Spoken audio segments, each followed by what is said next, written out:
말라기 3장은 세 가지의 질문에 대한 이 하나님의 대답이 기록되어 있는데요. 첫 번째 질문은 어제 봤던 2장 마지막 17절로 이스라엘 백성들은 정의의 하나님이 어디 계십니까? 라고 질문을 합니다. 바벨론 포로에서 돌아온 이스라엘 백성들은 비록 많은 어려움이 있었지만 수르바벨을 중심으로 하나님 중심의 신앙 공동체를 보여주는 성전을 재건합니다. 그리고 느헤미야를 중심으로 성벽도 재건하죠. 성전이 재건되었고 성벽도 재건되었지만 그들의 삶은 여전히 힘들었습니다. 분명 학개 선지자와 스가랴 선지자가 하나님의 성전이 지어지면 하나님의 영광이 나타나며 하나님께서 임재하시고 복 주실 것이라고 약속하였는데 그 약속은 약 100년 가까이 지나도 실현되지 않고 여전히 이방 민족들의 괴롭힘과 가뭄과 병충해의 피해로 유다 백성들은 삶에 지칠 대로 지쳐 있었습니다. 풍요로운 삶을 누리게 될 것이라고 기대했지만 그 기대와는 다르게 계속되는 이 생활고로 인하여 그들은 하나님에 대한 신앙이 점점 약해져 가고 있었습니다. 의심을 하기 시작했고 하나님께 불평하고 불만을 하였습니다. 언약 백성들은 내팽개치고 악인들의 삶을 형통케 하신 하나님을 향해 이 유다 백성들은 하나님이 과연 정의의 하나님이신지 불평하였던 것입니다. 이러한 질문에 대한 하나님의 대답이 이제 말라기 3장 1절에서 6절 말씀인데요. 1절에 보시면 만군의 여호와가 이르노라 보라 내가 내 사자를 보내리니 그가 내 앞에서 길을 준비할 것이요 또 너희가 구하는 바 주가 갑자기 그의 성전에 임하시리니 곧 너희가 사모하는 바 언약의 사자가 임할 것이라. 하나님께서 먼저 사자를 보내어 길을 준비하게 하시고 그들이 구하는 바 주 곧 그들이 사모하는 언약의 사자가 갑자기 그의 성전에 임할 것이라고 말씀하는데요. 여기서 내 사자는 내 앞에서 길을 준비하는 자로 이사야가 이사야 40장 3절에 예언한 세례 요한을 가리킵니다. 마가는 마가복음 1장 2절에 이 말라기 3장 1절의 말씀을 인용하며 세례 요한에 대한 예언이 응하게 되었음을 밝히죠. 그렇다면 언약의 사자는 누구를 가리키겠습니까? 바로 예수 그리스도입니다. 1절에 예수 그리스도께서 갑자기 성전에 임하실 것이라고 말씀하는데요. 이는 그리스도께서 임하실 때 이 백성들이 알지도 못하고 준비하지도 못할 것임을 의미하는 것으로 실제로 유대인들은 영적으로 나태하여서 이 그리스도를 알아보지도 못하였고 영접하기는커녕 배척하고 박해하며 심지어 십자가에 못 박아 죽이기까지 하였습니다. 그리고 정의의 하나님이 어디 있냐고 불평하는 이들에게 이 나타나실 그리스도께서 바로 심판하는 분이심을 2절 상반절에 말씀하는데요. 2절 상반절을 보시면 그가 임하시는 날을 누가 능히 당하며 그가 나타나는 때에 누가 능히 서리오라고 말씀합니다. 말라기 시대의 이스라엘 백성들은 자신들의 죄는 뉘우치지 않으면서 하나님의 정의가 과연 실현되는 것이냐고 불평을 하였지만 하나님께서는 그들 역시도 그리스도 앞에서 죄에 대한 심판을 당하게 될 것이라고 말씀하면서 과연 안전하다고 생각하는 이들 중에 심판을 면하게 될 자가 누구인지 자신의 모습을 돌아보도록 경고하신 것입니다. 그러면서 2절 하반절과 3절에 이렇게 말씀을 하는데요. 보시면 그는 금을 연단하는 자의 불과 표백하는 자의 잿물과 같을 것이라. 3절에 그가 은을 연단하여 깨끗하게 하는 자 같아서 앉아서 레위 자손을 깨끗하게 하되 금, 은같이 그들을 연단하리니 그들이 공의로운 제물을 나 여호와께 바칠 것이라 라고 말씀합니다. 불은 금뿐 아니라 금속들을 녹여 그 속에 불순하고 더러운 찌꺼기를 태우거나 녹여 없앱니다. 잿물도 불처럼 이 옷에 더러워진 것들이 지워지고 옷을 깨끗하게 만들어주죠. 즉 주님께서 하나님의 백성들 가운데 이 자리한 모든 죄악된 요소들을 소멸시켜서 정결케 하심을 이 말씀하고 있는 것이고요. 또 나아가 이 5절에서 악인들은 이 5절에 나오는 악인들을 하나님께서 심판하셔서 모두 소멸시켜 버리실 것이라고 말씀하시는 것입니다. 그리고 정결하게 된 주의 백성들이 3절의 말씀처럼 공의로운 제물을 여호와께 바치는 하나님께서 기뻐하시는 진정한 예배를 드릴 수 있게 됨을 말씀하는 것입니다. 이는 주님께서 우리의 죄를 대속하여 주심으로 믿는 우리들을 의롭다 여겨 주시며 하나님께 영과 진리로 예배할 수 있게 되었음을 또한 말씀하는 것입니다. 이러한 일이 언제 일어나는가? 바로 그리스도께서 오심으로 모든 것이 완전하게 된다는 것입니다. 그러면서 6절에 신실하신 하나님께서 반드시 그 일, 그리스도를 통한 구원을 이루며 자기 백성을 지켜주실 것을 6절에 약속하시는데요. 때때로 우리가 현실의 절망과 어려움 가운데 있으면 하나님께서 우리를 잊고 계시며 버려두신 것 같아 하나님을 온전히 신뢰하기가 얼마나 어려운지 모릅니다. 그러나 6절의 말씀처럼 변함이 없으신 신실하신 하나님께서는 우리를 기억하시며 반드시 우리에게 구원의 은혜를 베풀어 주십니다. 다만 하나님께서는 우리를 정결하도록 연단하시고자 절망과 고난을 허락하셨음을 우리가 깨닫고 그러한 상황에서 낙심하고 낙담하는 것이 아니라 더욱 굳게 하나님을 의지하며 하나님을 바라보는 자들이 되어야 할 것입니다. 이제 7절에서 12절은 3장의 이 두 번째 질문과 이에 대한 하나님의 대답인데요.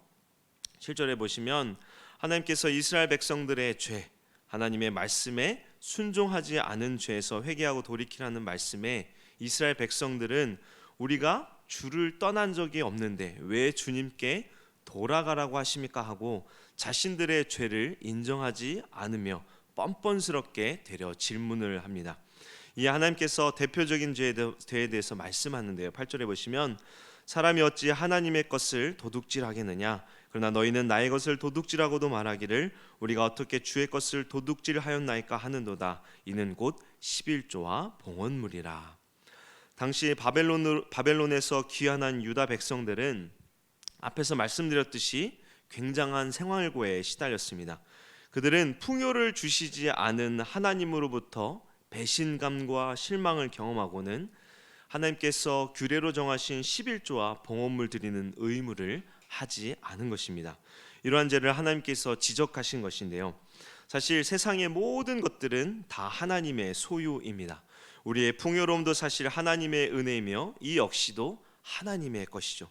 즉 11조를 하나님께 드리는 것은 모든 소유가 하나님의 것임을 인정하는 믿음의 고백이자 표현인 것입니다.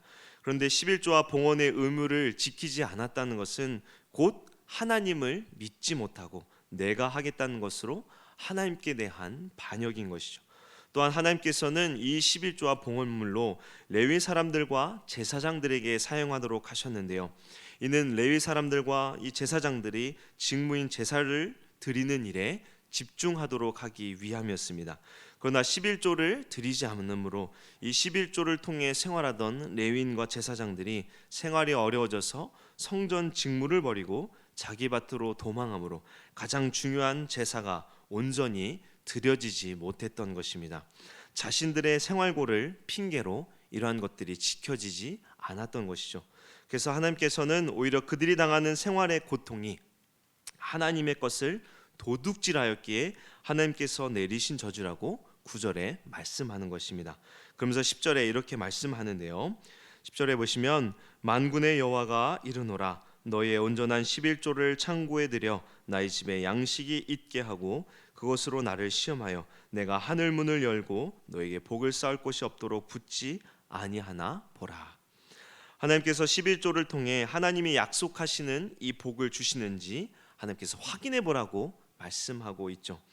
온전한 11조를 드리지 않는 자들은 하나님께서 얼마나 선하신 분이신지 하나님께서 넘치도록 복을 주시는 분인지를 결코 체험하지도 알 수도 없기에 하나님께서는 11조를 드려 진정한 이 하나님의 선하심을 체험하라는 것입니다. 예수님께서는 마태복음 6장에 내 보물에 있는 곳에 내 마음도 있다라고 말씀하셨습니다. 우리가 11조를 드리는 것은 모든 것이 하나님의 것이며 하나님이 주신 것에 감사하는 우리의 믿음의 고백이며 표현입니다. 물질에 우리의 마음을 두는 것이 아니라 물질과 모든 것을 주신 이 하나님을 인정하고 감사함으로 그분의 말씀에 순종하여 하나님을 기쁘시게 하는 자들이 되기를 바랍니다. 이제 13절에서 18절은 3장의 마지막 질문에 대한 하나님의 답변인데요. 13절에 보시면 이스라엘 백성들은 하나님을 원망하고 불평함으로 하나님을 대적하였습니다. 이러한 죄를 지적하자 이스라엘 백성들은 우리가 무슨 말로 주를 대적하였냐고 우겨대며 반문을 하자 하나님께서는 14절과 15절에 그들이 하였던 이 불평과 불만에 대해서 말씀하시는데요. 그들은 하나님을 섬기는 것은 헛되며 악을 행하는 자들이 더 복되다고 완악한 말을 함부로 내뱉으며 하나님을 대적하였습니다. 이는 당시 이스라엘 백성들이 하나님을 섬기는 목적이 단지 눈에 보이는 번영과 성공뿐이었음을 보여주는 것으로 하나님을 자신들의 유익을 위한 수단으로 방법으로 여겼던 것이 드러난 것이죠. 이는 우상을 섬기는 이 악한 자들의 모습과 똑같은 것이었습니다. 그러나 살아계시며 공의로우신 하나님께서는 이러한 악한 자들과는 다르게 하나님을 경외하는 자들에게는 존중히 여기시고 하나님의 기념책에 기록하시고 그들을 특별한 소유로 삼아 아들을 아낀같이 아낄 것이라고 이후 16절 17절에 말씀합니다. 그리고 마지막 심판날에 의인과 악인을 분별하시겠다고 18절에 말씀하는데요. 하나님께서 악인들의 악을 지금은 허용하시지만 반드시 하나님의 심판의 때 그 악에 대하여 심판하시고 의인들에게 영생의 복을 주심으로 하나님의 공의를 드러내실 것이라고 말씀합니다. 누구에게 진정한 복을 주신다고 말씀합니까? 바로 의인, 주를 믿고 그 말씀에 순종하는 자들에게 주신다고 약속하시는 것입니다. 우리는 악인들이 득세하는 것을 결코 부러워하지 말아야 합니다. 그들은 복음을 위하여 살아가는 우리들을 어리석게 여기지만 오히려 세상의 주관자 되신 하나님께서는 복음을 위해 살아가는 우리를 아끼시고 오히려 악한 자들을 어리석게 여기시며 반드시 진멸하십니다. 그 약속을 오늘 말라기 3장을 통해 말씀하고 있는 것입니다. 우리는 오늘도 우리에게 주어진 삶 속에 악한 자들을 따라 하나님을 대적하는 삶이 아닌 말씀에 순종하는 삶을 살아야 합니다.